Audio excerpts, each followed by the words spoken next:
Hi, good afternoon. Welcome to the IFEX 2016. We're right here at the Codicea Trade Fair Complex in Coimbatore. We have with us an interesting guest at the Forace Polymer stall today. He is Andrew Tagg, and he is part of John Winter's company. He's come all the way from England, and that's Northern England. It's between near Manchester. Welcome to our stall. And thank you for bringing me to India. Very much appreciated. Wonderful. And how has your day been so far here? My day has been very interesting. I've seen a lot of young talented people, young engineers, and it's been very good talking to them, meeting the people at Forace Polymers, and also the representatives for the foundries, and some of the different foundry people I've met. They're very interesting, and I've enjoyed coming to India. It's my third time to India. I worked in India as a consultant on a few occasions, and I've always liked coming to the country. Yeah, I was just going to ask you, what is your impression about India? It seems a very dynamic country. I think its biggest single problem is transportation. And when I say transportation, I mean mass transportation. The cities need, you've got a very dense, high population in the cities, and would you say infrastructure? Yeah, I'm talking things like a rail system for mass transit, like you get in a major city like Beijing, or you get in London. Right. Your major cities need mass transit. Right. Too many vehicles on the road for such a big population. Right. And I think it will eventually stifle economic growth if that's not resolved. Yeah. People have to get to work. Yeah. No, there are some cities that are focusing on that. I'm not sure about Coimbatore, but I'm talking about Bangalore and Delhi and Chennai and Mumbai, where you have that kind of transport. They're building that system. Yes, they're building that system. It's already in place. But yeah, I mean, that's a good one that you noticed. If you look at China, your competitor, they've been really rapid at changing a mass transit system. Yeah. What do you think about the Forace Polymer stall today? I think the stall is excellent. I think you picked a fantastic location. As you come in the hall, you see Forace Polymers, and also the way the stall's laid out. It's comfortable. People feel comfortable to sit down and talk, and the whole issue of being on a exhibition is to make the people walk onto your stall feel comfortable. Then they'll talk to you, and I think you've been very well designed stall. It's excellent. Yeah.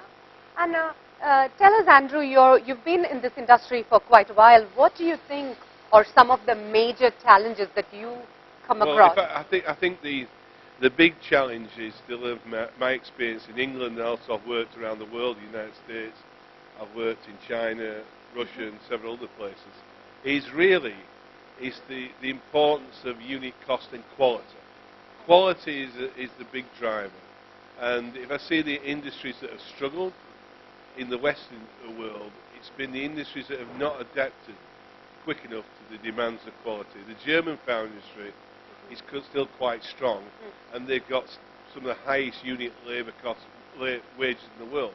However, their unit labour costs are very low because they've got very high quality, very high automation. I think India will quickly move through its low labour cost foundries to become, as the internal market for castings in India grows, Indian foundries will be competing with Indian foundries. And the ones that become efficient with labour costs, unit costs, better raw materials, better utilisation of the plant will be the ones that are successful. True. And that process takes place, whether it was in UK from 1950 up to today, and we saw the demise of our industry. That process will take place in India as well. The foundries have to compete on a global stage, and that means they've got to be quality driven, efficient, asset utilisation. The automotive foundries running very high OEEs, and it's that focus, I think, which will come into India quickly. The other, I think, factor will become quite significant will be environment. I think the environment will, as India has got a lot of middle class people, to attract people you mentioned to work in the industry, they're going to want a better environment to work in. And that can only be achieved. You've got to get the best people you've got to have the best environments. There's Yeah. choice out there. People don't have to work in foundries. Right. They But I can was choose to work talking, I'm somewhere sorry to interrupt you, when you talked about the right environment and all of that, I was talking to another gentleman from the foundry industry, and he mentioned about the 3D, and he said dusty, Right. dirty, and dangerous. Is that what people Yeah, are it's shying interesting. away? I had to get some people like yourselves, TV people. I had a video made of our product, Geoform. Mhm. I wanted to get the message over to the TV people, the film crew, how to get an image of what I wanted to get. And I sat there, because they asked me for a storyboard, which is, to me, quite alien to you. It's quite natural. Right. And what I said depicted was, I thought of the Lowry, you know the Lowry paintings? You've ever seen the Lowry? The Yes. matchstick men in Yeah. the cogs and the dark satanic mills of northern England. I said, I want you to take that image Mhm. and then show how a foundry can be today. And if you look at our video of Geopol, the foundry in America, it's like here. It's as clean as this place. Oh, wow. And it can be like that. Oh, my I've been gosh. to foundries in Germany. One foundry has a chocolate factory next door to it. They can be clean places. Oh my And they God. can still be cost effective. Okay. Because if you're using the right raw materials and you're recycling properly, your unit costs eventually come down. So they Alright. can be clean. They So don't that's have to be interesting. Okay. the old dark satanic mills. doesn't they don't. have to be. No, Okay. it doesn't. No. Okay, okay. That's very interesting that you're saying that a foundry industry can be clean. It can be clean. All It right. can be very clean. I've been some very clean foundries. Yeah. So you were talking, I'm sorry, I interrupted you in between. You were talking about quality. You were talking about environment. About when we were talking about the challenges. They go hand in hand. We understand quality every day of our life. You go into a shopping mall, right? Right. If you walk into a store Mhm. and it looks like a disorganized mess, you won't buy clothes from that store. No. Why? Why? Yeah. Because your perception Yeah. of quality You is don't feel good every going human there. being has, Yeah. has a perception of quality. So Yeah. if the foundry is well organized, tidy and clean, it will make Yeah.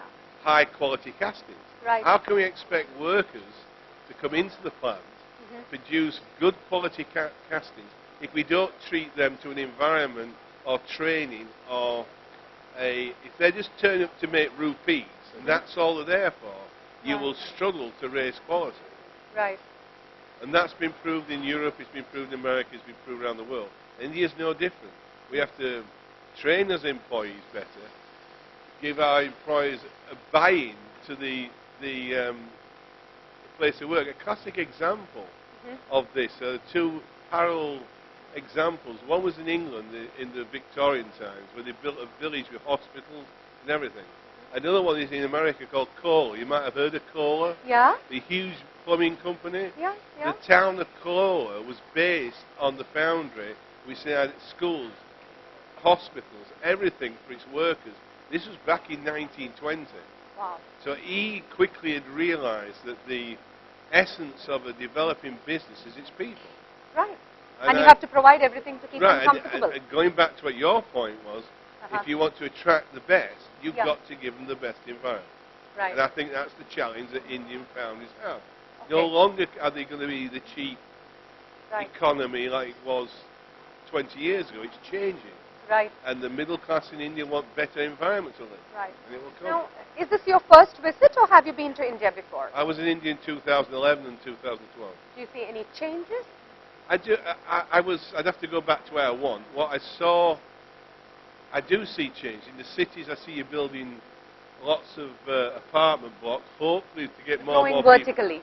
more people off the streets and in homes. Right. I think that's a very important attribute. I think see a lot of big difference in cars, a lot more new cars, a lot more wealth in the country. It's tremendous. I think it's a tremendous thing that you're going through, and you should be all be proud of yourself. Right. Thank you for that. And is there anything else that you want to tell us? Nothing really, just that be proud of India. You know, I like the country. It's got so much. The other strength of India is it's multicultural. People like to live in multicultural environments, and I think that that is driving its economy because it's a knowledge-based economy. It will become a knowledge-based economy, Noise-based. Okay. like London is, and I think Yeah. India will move quickly through that because of its multicultures. I think it's a big strength there. Right. Well, thank you And so I'll much. say finally, the emancipation of women as well. Right. Big issue. Yeah. Big issue that is going to, you know, in the UK now, women on average earn more than men do. Oh, wow. Okay. On average, yeah. Okay. On certain, And in your industry, how would you, if I were to ask you the percentage of women employees, what would you say? I think women should be employed in all aspects of the industry. You go to the US, you go to Germany, you'll find women engineers, you'll find women in the senior management positions. It's there for women. Women have got the same talent or more talent than men. Why would we not tap into that talent? It's illogical not to use that talent. Makes sense. Yeah? Makes sense to me. Thank you. Well, thank you so much for being here with us, and thanks so much for your time, Andrew. And we do hope you will enjoy your stay here in Coimbatore for the next 2-3 days. And do come and visit us next time when we have our stall. Will do. Thank you. Nice meeting you. Nice meeting you.